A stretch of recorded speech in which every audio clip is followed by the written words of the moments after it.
Salam, salam, outside. Dans le débrief commence. Man. Outside there, outside. Yeah. I'm outside there, outside. We coming like leads and bringing that grease and slide on top corner, then slide on my knees. My youngest, they coming like Daniel Reese. My Lebanese tell me to grab on a whole nother fetish, a whole nother topic, a whole nother reason to stick to my logic. I learned from Mourinho, I speak, I'm in trouble. Wanna fuck, baby girl, wanna cuddle. I'm just single, just go me a double. That's a brace and being evasive. In your face, I never was subtle. Balotelli, fuck them niggas hating. Arsenal l'emporte aujourd'hui 2-1 face à Tottenham. Top performance de la part des Gunners. Et c'est passé, je dis bien, à travers un joueur, Emile Smith-Rowe.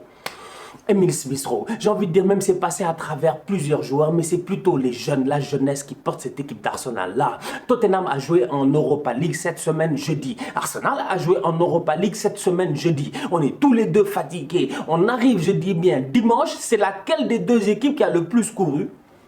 Vous avez vu comment on les a fait courir en première mi-temps. Je suis désolé à un moment donné. La seule chose qui me fait mal, c'est que Pierre-Emerick Aubameyang n'est pas sur le terrain. Tout simplement parce qu'apparemment, il est arrivé en retard, je dis bien, pour le rassemblement d'avant-match. Pour un match aussi important qu'un derby du nord de Londres. Pour le match le plus important de la saison pour un fan d'Arsenal. Quand tu es capitaine de ce club-là, tu n'as pas le droit d'arriver en retard. Mais s'il n'arrive pas en retard lors des classicos. Non, franchement, soyons sérieux. Aubameyang, je dis bien, il ne s'est pas géré sur ce coup-là.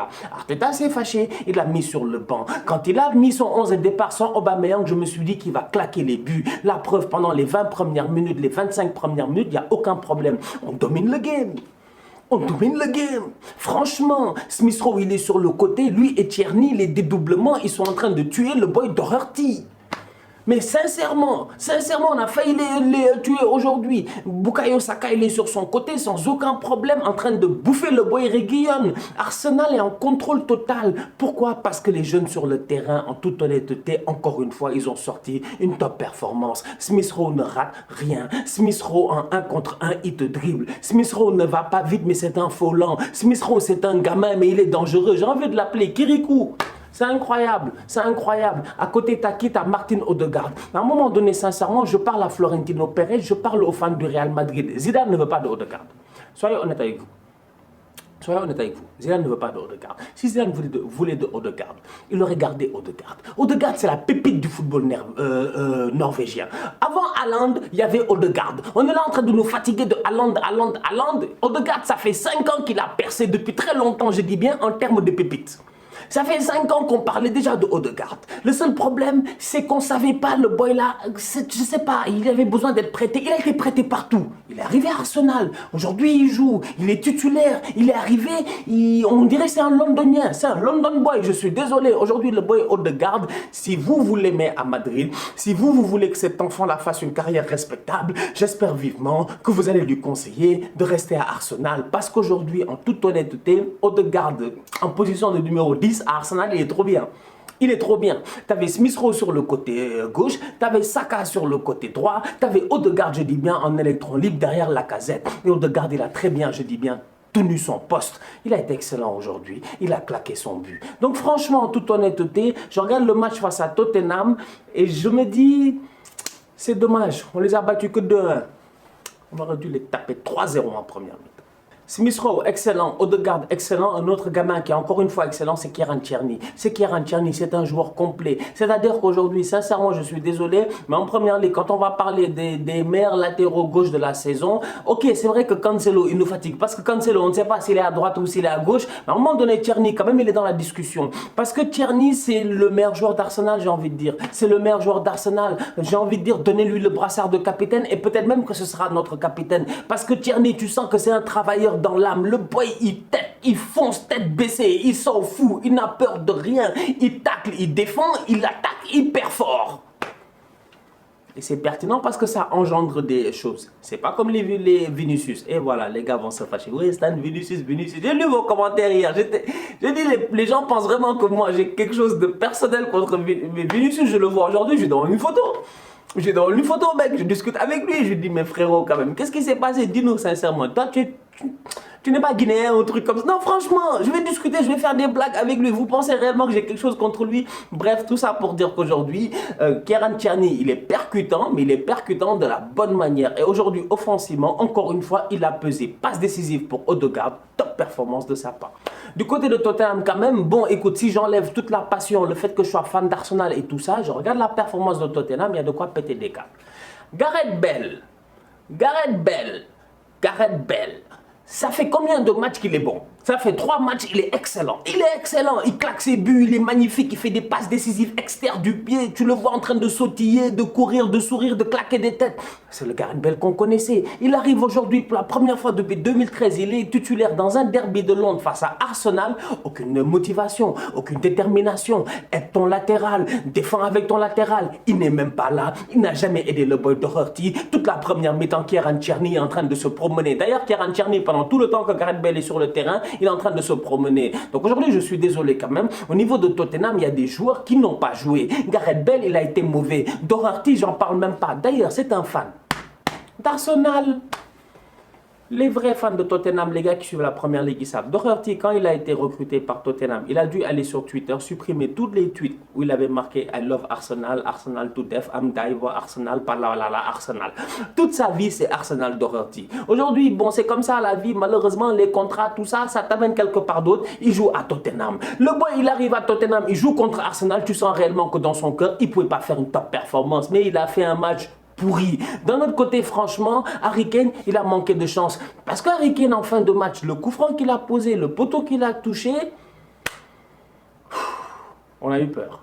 Franchement, on a eu peur quand même. Ils ont failli nous faire un sale hold-up là-bas, un petit 2-2, et ça aurait fait mal. Manchester United reprend la deuxième place de la Première Ligue. Elle emporte 1-0 face à West Ham. C'était un match important parce que West Ham, cette saison, ils sont très bons. Ils sont là, ils sont 4e ou 5e. Ils sont vraiment en train de se battre pour la Ligue des Champions. Manchester United est en train de tout faire pour solidifier sa deuxième place. D'autant plus que Leicester, aujourd'hui, ils ont gagné. Triplé de Iheanacho, c'est incroyable, c'est des choses qui arrivent. Il y a des choses qui arrivent. Oui, je n'ai pas parlé de Lamela. J'ai fait exprès de ne pas parler du but de Lamela. Parce que Lamela, déjà, j'en ai parlé plusieurs fois. C'est un tocard. Il est très nul. Je l'ai dit ici. Tu ne peux pas faire autant d'années dans un club.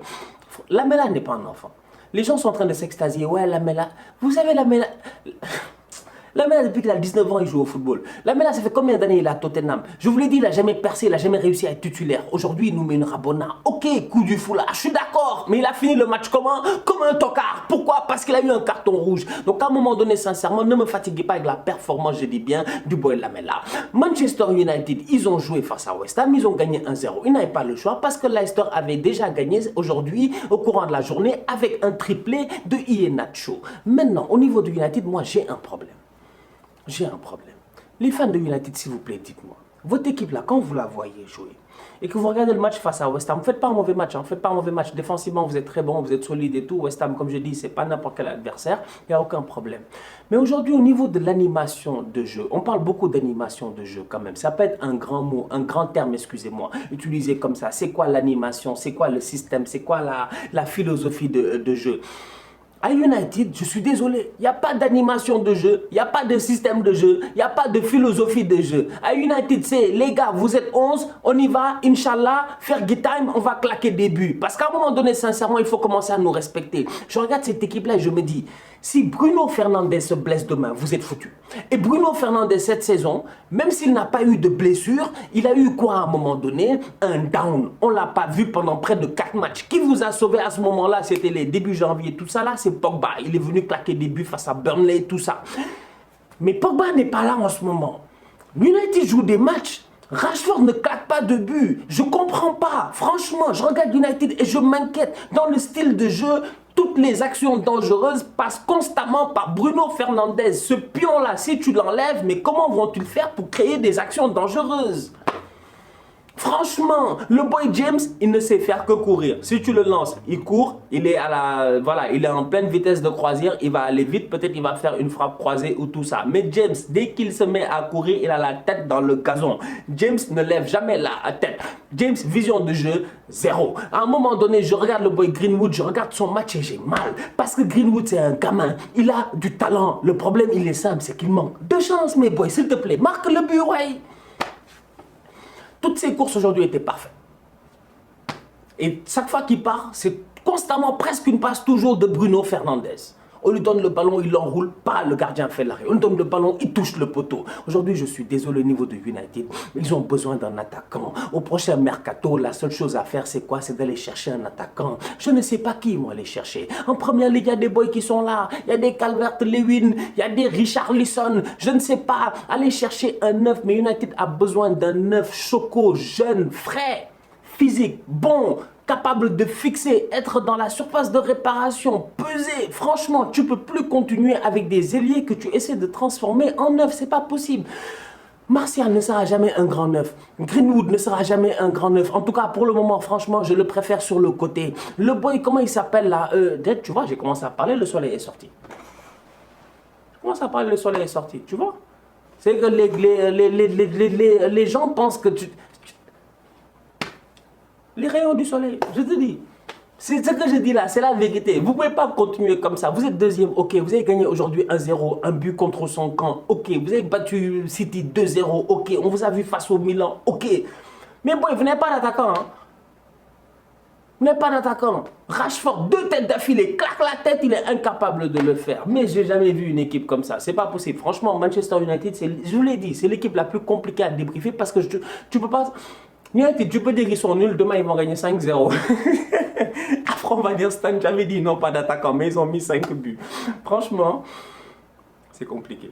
C'est compliqué. Ils ont gagné 1-0, c'est bien joué. Mais la faiblesse offensive au niveau de Manchester United m'inquiète. Elle m'inquiète grandement. United a l'ambition de gagner la Première Ligue. United a l'ambition de gagner la Ligue des Champions. Je pense que c'est ça l'ambition de Manchester United. Chaque début de saison, United, normalement, comme tous les grands clubs, comme le Real, le Barça, City et tout ça, ils viennent et ils se disent, on est dans toutes les compétitions dans lesquelles on va essayer de les gagner. United ne rentre pas dans une compétition pour juste figurer. Donc quand je vois l'équipe en Première Ligue, ils sont deuxième, tout ça, je me dis, ok, je suis d'accord, mais à un moment donné, franchement, en termes de jeu, les autres équipes proposent quelque chose de plus intéressant. Voilà, je suis désolé, Leicester a un style de jeu. Chelsea, avec Tuchel, ils ont un style de jeu. West Ham même, ils ont un style de jeu. Mais United, c'est quoi leur jeu? Ça donne à Fernandes, pas le boy, il cale, il l'ouvre sur le côté, les gars lui redonnent, il frappe, but. On lance Rashford avec un peu de chance, il frappe, but. Mais après, c'est compliqué. En tout cas, écoutez, les fans United vont se fâcher encore une fois, hein, mais s'il vous plaît, ne vous fâchez pas. Je n'ai fait que donner mon avis. Et comme j'ai dit, je vous connais. La semaine prochaine, vous allez jouer face au Milan, là, bientôt en Europa League. Vous allez les taper 3-0 là-bas, on ne va rien comprendre. En tout cas, à voir. Après l'élimination de la Juve cette semaine, tout le monde était là en train de se poser des questions, à savoir Ronaldo, il est fini, il est terminé, tout ça. Il a attendu 24 heures, il est allé sur les réseaux, il a envoyé un message clair, net et précis en disant que lui, il n'est pas terminé. Le gars, il arrive le week-end après, il te fait quoi? Un triplé face à qui? Cagliari, Cristiano Ronaldo, Cristianos Ronaldo, appelez-le comme vous voulez, c'est un bandit.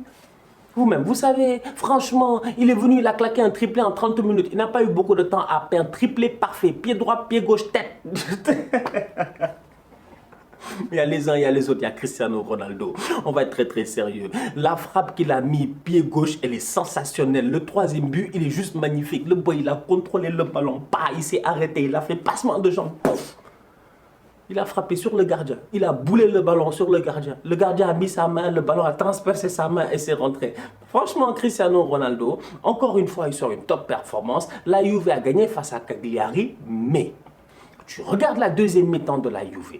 Tu regardes, je dis bien, comment Cagliari a très bien joué, je dis bien, durant cette deuxième mi-temps-là. Et encore une fois, les démons de la Juve, ce qu'on a vu cette semaine face à Porto, ça ressort. Je vous l'ai dit une fois, encore une fois, Cristiano Ronaldo, c'est un top player. Il est là pour son agenda. Claquer des buts, il n'y a pas de problème. 770 buts, meilleur buteur de l'histoire du football. Chaque week-end, il va rajouter plus 3. On n'a aucun problème par rapport à cela. Il va continuer à battre son propre record. Respect par rapport à cela. Mais à un moment donné, la Juve quand même, en tant qu'institution, elle était là avant Cristiano, elle sera là après Cristiano. Est-ce que c'est le joueur qu'il faut dans cette équipe-là? À mon humble avis, non.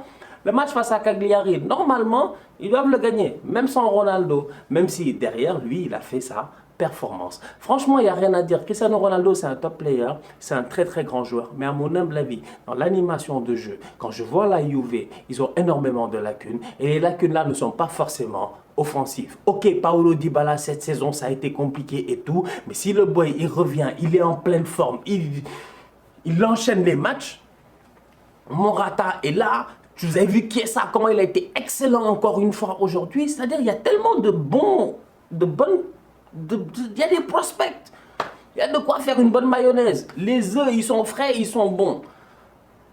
Donc tu n'as pas forcément besoin de Ronaldo, même si lui, il a mis son triplé. Bien joué. La famille, on se capte dès demain pour de nouveaux débriefs avec le Barça qui va jouer et Liverpool aussi. D'ici là, continue à liker, on continue à partager. On s'abonne, on s'abonne, on s'abonne. On est ensemble, on reste en santé, on reste en sécurité.